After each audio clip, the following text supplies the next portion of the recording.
Students, lockdown special में आपका स्वागत है। आप सभी लोग पढ़ रहे थे बायोमोलिक्यूल्स चैप्टर नंबर 14।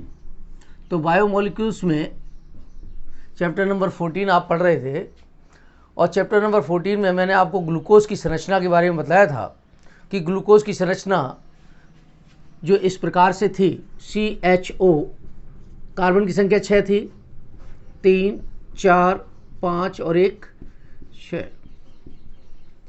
इसमें मैंने आपको बहुत से क्वेश्चंस बना करके बतलाया था कि इसकी संरचना ऐसी क्यों है। तो जिन बच्चों ने ये वीडियो नहीं देखा है पिछला, मेरा निवेदन है कि उसको ज़रूर देखें, जिससे कि आपको आगे समझने में इसको आसानी हो। यहाँ पर 1, 2, 3 नंबर पे OH इधर है, बाद बाकी के सभी सीधे हैं। और इसमें मैंने आपको कल सिद्ध करके दिखलाया था कि 5 OH है, सीधी रेखा है, ये सभी बातें आई थी। आज जो है ग्लूकोज की संरचना के बारे में आगे से पढ़ेंगे। ग्लूकोज की संरचना,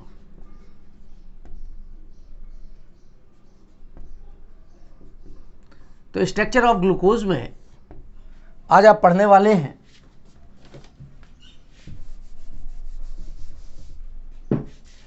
कि इसका स्ट्रक्चर कैसा कैसा हो सकता है। देखिए मैं आपको बतलाऊं, इसके जो ये एल्डिहाइड समूह है, कौन सा समूह है? एल्डिहाइड। इस एल्डिहाइड समूह को कुछ इस तरीके से लिख दें। कैसे लिख दें? देखिए मैं लिख के दिखलाता हूं। C डबल बॉन्ड OH, एक कार्बन हो गया, 2, 3, 4, 5 और ये 6 नंबर CH2OH। इसमें देखिए ये 1 नंबर कार्बन है, 2 नंबर कार्बन HOH, इस पर OH and H OH H and OH। यहाँ देखेंगे ये 1 नंबर, 2 नंबर, 3 नंबर, 4 नंबर और ये 5 नंबर। यहाँ पे गौर से देखिए, यहाँ पर ऑक्सीजन है, डबल बॉन्ड से जुड़ा हुआ है। ये इलेक्ट्रॉन को क्या करेगा? आकर्षी समूह है, आकर्षण करेगा, इलेक्ट्रॉन को अपनी तरफ लेगा। इलेक्ट्रॉन को जब अपनी तरफ लेगा तो इसके ऊपर कैसा चार्ज हो जाएगा? इनिशियली नेगेटिव चार्ज, और इसके ऊपर हो जाएगा इनिशियली पॉजिटिव चार्ज। अब यहाँ पर 5 नंबर देखिए। अब 5 नंबर में ये मैं आपको चक्रीय संरचना समझाने का प्रयास कर रहा हूँ। कौन सी संरचना है ये? चक्रीय संरचना। मैं लिख देता हूँ यहाँ पर, चक्रीय संरचना किस तरीके से बनती है उसके बारे में मैं बतलाता हूँ आपको। तो वो तो खुली श्रृंखला थी, ऐसे जो लिखी हुई है ये खुली श्रृंखला है,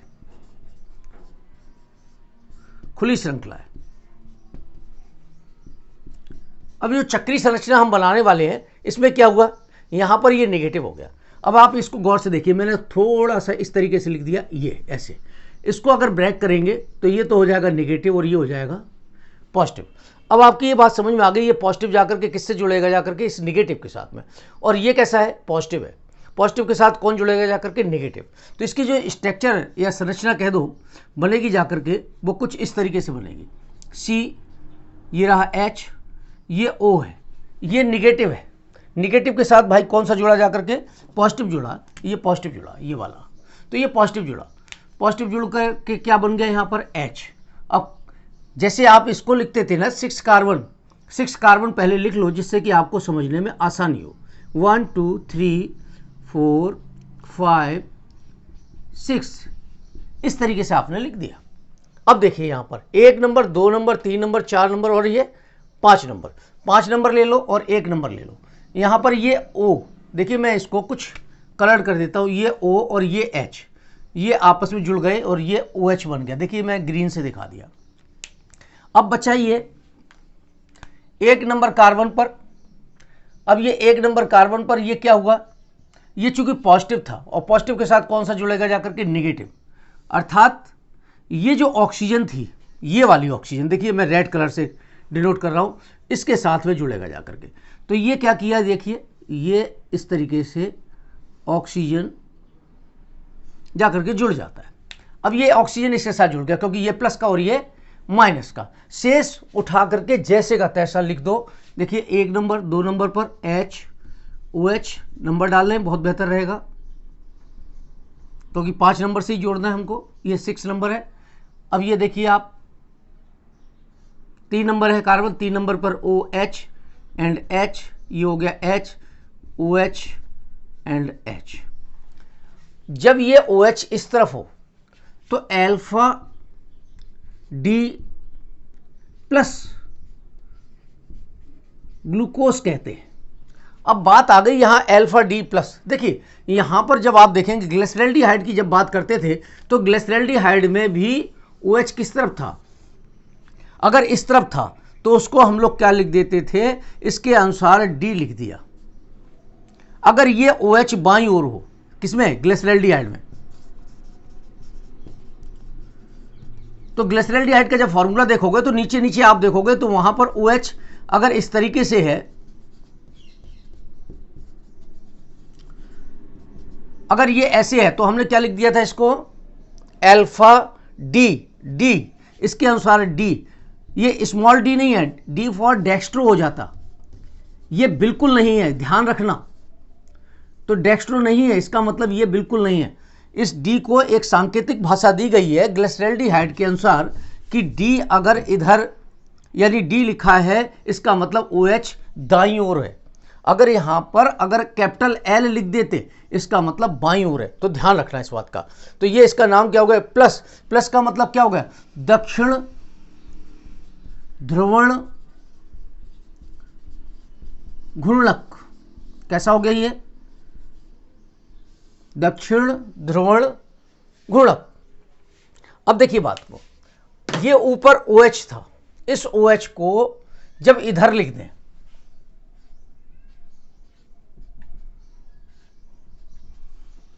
दो, तीन, चार, 5 CH2OH, OH। अब यहां पर देखिए मैं बिल्कुल सिंपल लिख दे रहा हूं, इसको बाद में जोड़ देंगे, H। अब ये 3 नंबर कार्बन आ गया तो इसका मतलब क्या हो गया, O इधर आ गया, HOH। और देखिए बिल्कुल सिंपल है,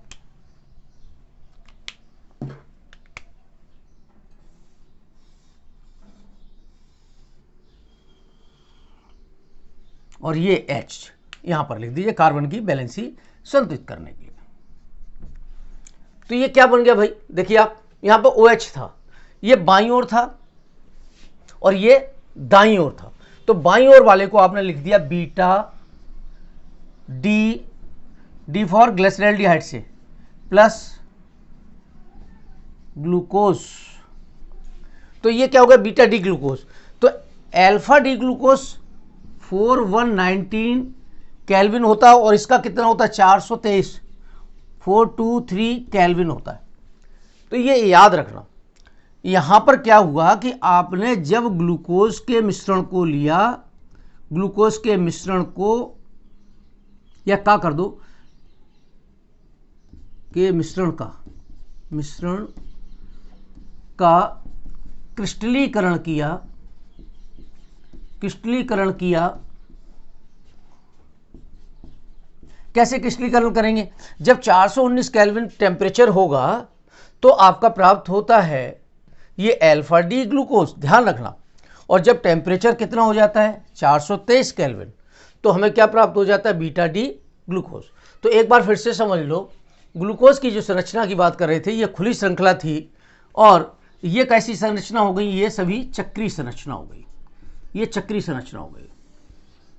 तो इस चक्रीय संरचना में आपने देखा 1 नंबर कार्बन से 5 नंबर कार्बन इस ऑक्सीजन के द्वारा जुड़ा हुआ है और ये संरचना आपकी चक्रीय संरचना कहलाती है। इसका नाम है अल्फा डी ग्लूकोज और बीटा डी ग्लूकोज। यहाँ पे प्लस चिन्ह निश्चित रूप से दक्षिण ध्रुवण घूर्णक को प्रदर्शित करता है। अगर फ्रक्टोज की बात कर लेते तो वहाँ पे माइनस आता है, तो ध्यान रखना है यहाँ पर। तो ये क्या हो गया, अल्फा डी ग्लूकोज। अब इसकी संरचना की बात करते हैं, कुछ इसको साफ कर देते हैं। और अब इसकी जो संरचना है पाइरेन के समान होती है। देखिए मैंने इतना साफ किया है जिससे कि आपको ये आपका बना रहे और आपकी समझ में भी आ जाए। इसका नाम लिख देते अल्फा डी प्लस ग्लूकोज। इसकी संरचना किसके समान होती है, इसकी संरचना होती है पाइरेन के समान। पाइरेन का सूत्र ये है, इसकी संरचना किसके समान है, पाइरेन के समान। पाइरेन का सूत्र ये है, पाइरेन अब देखिए इसको कुछ ऐसे बना लें,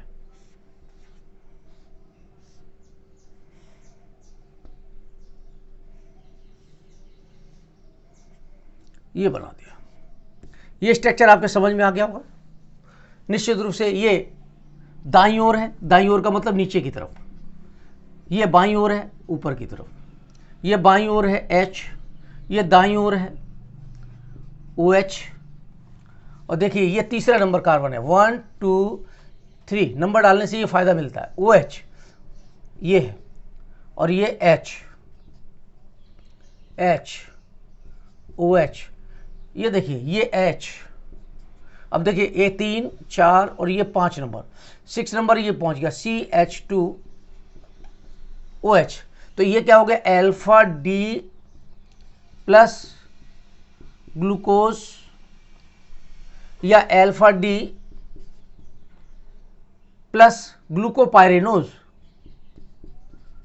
ग्लूको प्लस हटा दीजिए, वैसे बना भी रहे तो कोई फर्क नहीं पड़ता, ग्लूकोपाइरेनोज।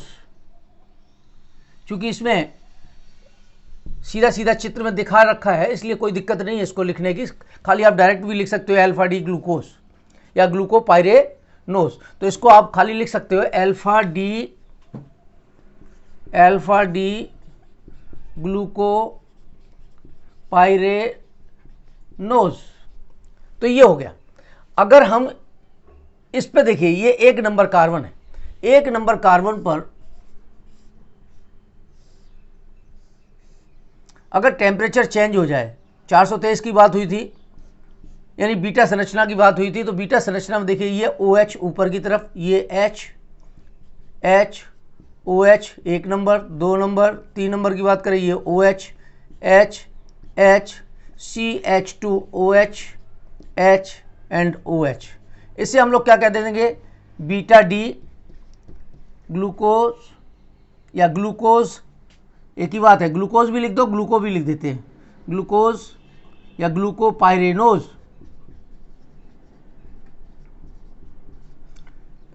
ग्लूको हिंदी में लिख देते हैं, पाइरेनोज, ये हिंदी में लिख लेना। देखिए क्या हुआ, फिर से समझाता हूँ स्ट्रक्चर को।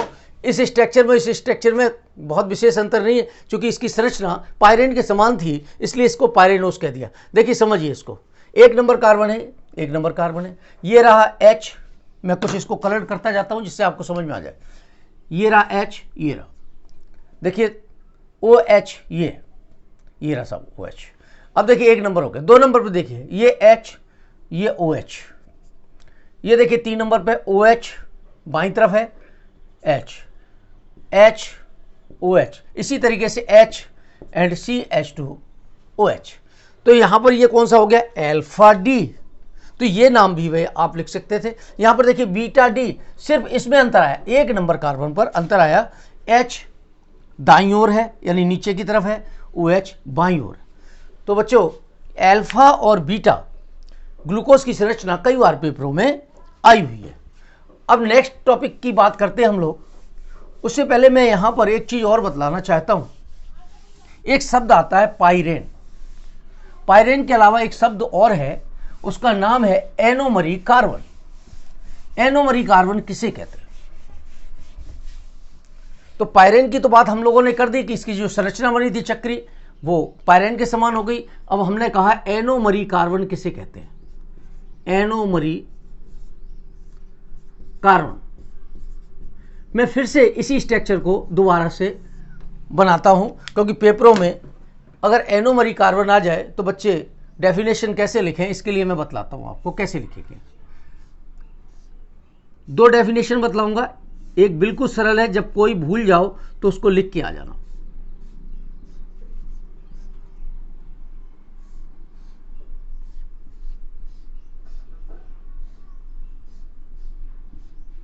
देखिए ये HOH, ये किसके लिए हो गया, अल्फा डी प्लस ग्लूकोज के लिए, और ये किसके लिए हो गया, देखिए OH एंड H,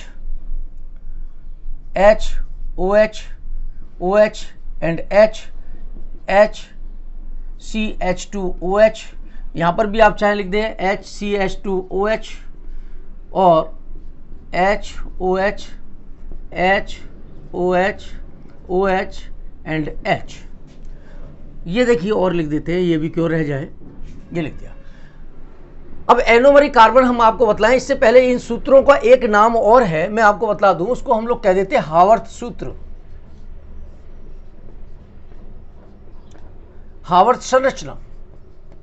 ये नाम पेपरों में कई बार दे दिए जाते हैं, कह देते हैं हावर्थ संरचना बनाइए, अल्फा डी ग्लूकोज और बीटा डी ग्लूकोज की हावर्थ संरचना बनाइए।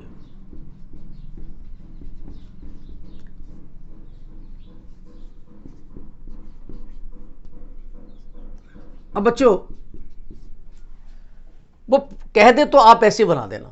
अब बात आती है एनोमरी कार्बन पर। देखिए ये कार्बन जो है ना, देखिए मैं इसको कुछ रेडिट कर देता हूं जिससे रेड निशान से आपको समझ में आ जाए, स्टार बना दिया। ये एनोमरी कार्बन है,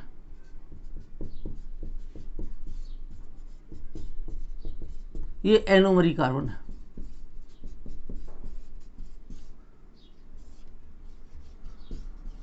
ध्यान दीजिए, वो कार्बन जिस कार्बन पर अल्फा और बीटा पोजीशंस बन रही हैं, अर्थात जिस कार्बन पर हम इसको चेंज कर रहे हैं, यानी H और OH की पोजीशन में चेंजिंग कर रहे हैं।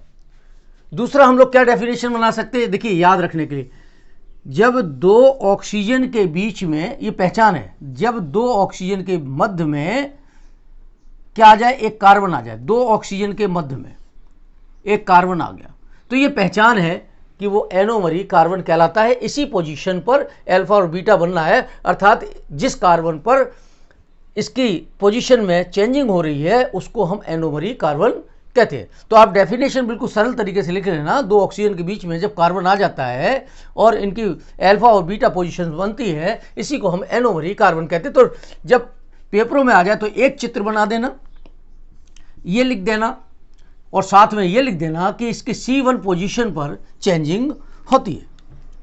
नेक्स्ट ग्लूकोज के बाद में हम लोग ले लेते हैं फ्रक्टोज। ये सभी मोनोसैकेराइड इकाइयां चल रही हैं आपकी। फ्रक्टोज, फ्रक्टोज की बात करते हैं। देखिए ग्लूकोज में क्या था, ग्लूकोज में था एल्डिहाइड समूह और फ्रक्टोज में है कीटोनिक समूह, कीटोनिक ग्रुप है। कीटोनिक ग्रुप क्या है, ये वाला ग्रुप, वहां C1 पे जुड़ा था, ये निश्चित रूप से C1 के अलावा और लास्ट वाले के अलावा, है ना, के अलावा अन्य कार्बन पर जुड़ सकता है। देखिए मैं बनाकर दिखलाता हूं। देखिए आपने लिखा 1 2 3 4 5 और 1 6, तो एक नंबर पे तो होगा नहीं, यहां पर लिख देना CH2OH, ये लिख देना CH2OH। जो दूसरे कार्बन बचे इस पे आपने लिख दिया कीटोनिक ग्रुप, यहां पे प्रेजेंस हो सकता है, अर्थात 2 नंबर पर यहां पर उपस्थित है। 1 नंबर, 2 नंबर, 3 4 5 और ये हो गया 6। अब यहां पर 1 नंबर ये है, 2 नंबर ये है, 3 नंबर ये है। 3 नंबर पे देखिए हमने क्या कहा था, तीसरे नंबर कार्बन पर, हेक्सोस की बात कर रहे हैं जिसमें 6 कार्बन वाले की बात कर रहे हैं, 6 कार्बन वाले में 3 नंबर कार्बन पर आप इसको OH को बाईं ओर लिख लो, जिससे कि आपका सूत्र कभी भी गलत ना हो। OH, H एंड OH, किसका सूत्र बन गया ये, फ्रक्टोज, फ्रक्टोज। अब इसको भी, ये चूंकि दाईं ओर है इसलिए D वाम ध्रुवण घूर्णक है, वाम ध्रुवण घूर्णक है। इसका क्या मतलब है, ये जो ध्रुवित प्रकाश है उसके तल को ये बाईं ओर घुमा देता है, इसलिए इसका नाम है वाम ध्रुवण घूर्णक। तो इसलिए इसके ब्रैकेट में क्या लिखेंगे, नेगेटिव। तो अल्फा पहले लिख देते हैं, अल्फा और बीटा, इसकी बात बाद में करते हैं। डी निगेटिव फ्रक्टोज, तो फ्रक्टोज लिख दिया हमने, इसकी संरचना लिख दी। अब इसमें डी निगेटिव फ्रक्टोज ऐसे भी लिख सकते हैं, फ्रक्टोज हो गया, ये खुली श्रृंखला हो गई इसकी। खुली श्रृंखला संरचना है। अब देखिए यहां पर भी क्या होगा, ये इलेक्ट्रॉन को स्नेह करेगा, अपनी ओर आकर्षित करेगा, और आकर्षण करने की वजह से कैसा हो गया, निगेटिव। अब पोजीशन क्या बनी देखिए, CH2OH, एक साथ ही लिख देता हूं, नहीं कंफ्यूजन हो जाएगा आपको। 2 नंबर कार्बन ये रहा ऑक्सीजन। ऑक्सीजन के ऊपर देखिए निगेटिव है, एक बार में समझाने के लिए लिख दिया इसको। ये 5 नंबर है, 5 नंबर में जो इसको तोड़ोगे तो ये कैसा हो जाएगा, निगेटिव, और ये कैसा हो जाएगा, पॉजिटिव।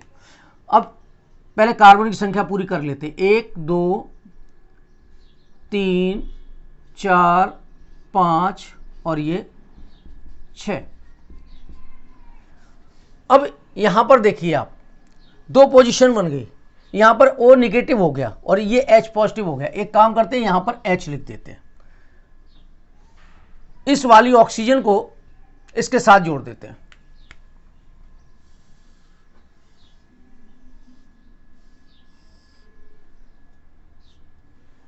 अब ये कौन सा नंबर कार्बन है, तीसरा नंबर। तीसरे नंबर पे मैंने क्या कहा था, OH को इधर लगा दो। मैंने रेड निशान से निशान बना दिया जिससे कि आपकी समझ में आ जाए। बच्चे हमेशा गलती क्या कर जाते हैं, यहां से गिनना चालू कर देते हैं, 1 2 3 यहां लगा जाते हैं, बस फॉर्मूला गलत हो जाता है। H OH and H। तो ये क्या हो गया कि ये आपका बन गया, और यहां पर जब आपने देखा कि OH इधर, अब ये क्या हो गया, अल्फा डी निगेटिव फ्रक्टोज। अगर मैं इसको घुमा दूं, रोटेट कर दूं, OH CH2OH 2 3 नंबर पर OH इधर, 4 5 और ये 6 नंबर पर CH2OH लिखना ही है आपको, H OH H and OH। अब देखिए यहां पर इसको अगर लिख दोगे तो गलत हो जाएगा, क्योंकि इसका तो H आपने इसके साथ लिख दिया था। यहां पर ये लिख देते हैं, बस ये बन गया beta D negative fructose. Beta D negative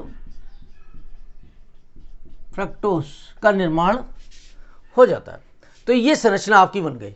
अब इसमें एक चीज और याद रखना, ये फ्यूरान के समान संरचना है। फ्यूरॉन का फॉर्मूला कुछ इस तरीके से होता है, ये फ्यूरॉन। तो ये जो चक्रीय संरचना है, ये कौन सी संरचना हो गई, चक्रीय संरचना हो गई। अब एक बात और मैं बतला दूं, बनाने की विधि की अगर बात आ जाए ना, तो जैसे वहां पर बनाया था ना आपने,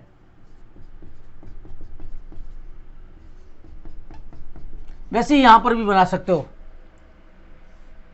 H आयन की प्रेजेंस में। तो सुक्रोज से आपने बनाया था, तो ये क्या बन गया था, C6H12O6 प्लस C6H12O6। तो ये ग्लूकोज बना था और ये फ्रक्टोज बना था, वही है बनाने की विधि। चलिए फ्यूरॉन की बात करते हैं, ये मैं साफ कर देता हूं जरा।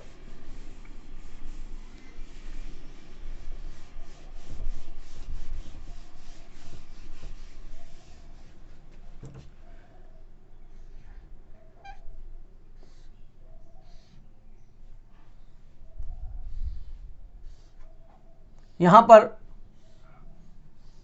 फ्यूरॉन के समान संरचना होने की वजह से इसको फ्रक्टोफ्यूरेनोज नाम भी दिया गया। अब देखिए यहां पर ये क्या है, बाईं ओर CH2OH OH। अब देखिए 1 नंबर 2 नंबर 3 नंबर पे OH and H H OH H और सॉरी H ये हो गया, और CH2OH ये हो गया। इसका नाम हो गया अल्फा डी फ्रक्टोफ्यूरेनोज, ये बन गया। अगर मैं इसको रोटेट कर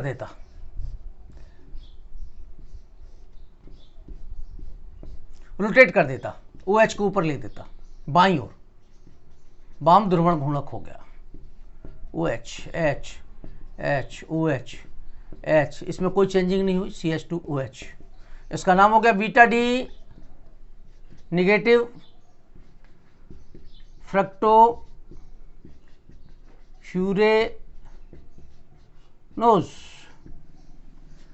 तो बच्चों ये इनके स्ट्रक्चर थे, बहुत ही इंपॉर्टेंट थे। ये आपको पता है वाम ध्रुवण घूर्णक है, और इसके पहले वाला था दक्षिण ध्रुवण घूर्णक था। बहुत ही इंपॉर्टेंट है, इनके स्ट्रक्चर पेपरों में आते रहते हैं। कल का जो हमारा आपका टॉपिक होगा वो टॉपिक होगा डाइसैकेराइड का, और पॉलीसैकेराइड कोशिश करेंगे। तो डाइसैकेराइड और पॉलीसैकेराइड नेक्स्ट टॉपिक कल लेने का हम प्रयास करेंगे। मैं लिख देता हूं इसमें, और इनको बहुत अच्छी तरीके से याद करना। लॉकडाउन पीरियड है, देखिए परेशानी का समय चल रहा है, माता पिता भी परेशान हैं। मोबाइल जिनको बच्चों को नहीं दिया जाता था, हम लोग खुद परचेज करके दे रहे हैं बच्चों को। इसका मतलब क्या हो गया, हम आपके लिए चिंतित हैं कि आप कैसे पढ़ें। इस साधन में जैसे भी व्यवस्था हो पा रही है, आप बहुत बेहतर तरीके से जो क्लास में पढ़ते थे उतना अच्छा हो सकता है नहीं भी हो, लेकिन आप कोशिश करें कम संसाधन में बहुत अच्छा पढ़ने का प्रयास करेंगे। तो कल जो हम टॉपिक लेंगे वो लेंगे डाइसैकेराइड या ओलिगोसैकेराइड, नाम दे रखा था हमने, उसी के अंतर्गत डाइसैकेराइड पढ़ेंगे। ओलिगोसैकेराइड,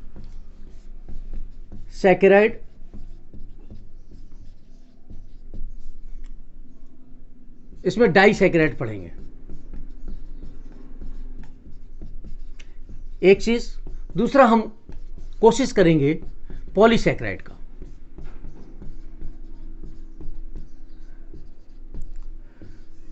तो आप याद करेंगे और बढ़िया सा लिखते रहें, कमेंट्स जरूर करते रहें। लाइक डिसलाइक के चक्कर में बिल्कुल ना पड़े। मैंने पहले भी कहा था आपसे कि टेंशन लेने की जरूरत नहीं है। टीचर्स को लाइक और डिसलाइक की आवश्यकता नहीं होती, सिर्फ उत्साहवर्धन होता है। यदि आप लाइक कर देंगे बहुत अच्छी बात है। Thank you very much.